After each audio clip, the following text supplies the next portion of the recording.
Describing Seum isn't exactly easy, but its subtitle does a pretty good job of it.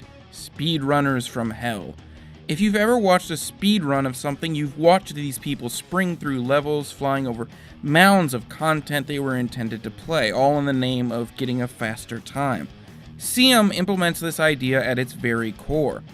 How good you are at this game is based entirely around how quickly you can make your way through levels, and how quickly you can react to a variety of situations. But Seum doesn't just demand a fast run speed and excellent reflexes, it also demands pinpoint shooting accuracy. There may not be any enemies for you to shoot here, but you still need to be able to nail your shots to activate switches and teleport to the perfect spot. In the early levels of the game, you're doing all these things separately, learning how to move, learning how to shoot, learning how to use your abilities. But as you get deeper and deeper, the game continuously demands more of you. More accuracy, more speed, more actions per minute, and then it makes you do all of that at once. Seum gets hard, but it never really gets impossible. If you want impossible, you need to turn to the leaderboards, the challenge of getting times and beating others' times.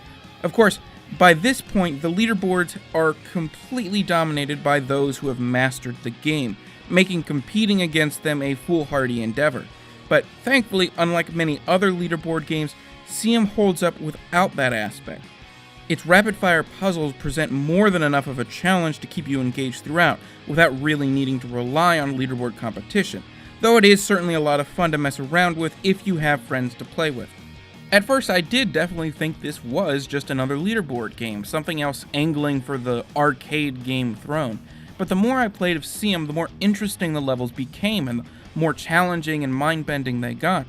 While the early parts of the game are almost entirely speed-based, by the end you're basically playing something that amounts to Portal on crack, having to land near-perfect shots and perform a series of excellently timed movements and teleports, all within an increasingly strict time limit that the game imposes on you.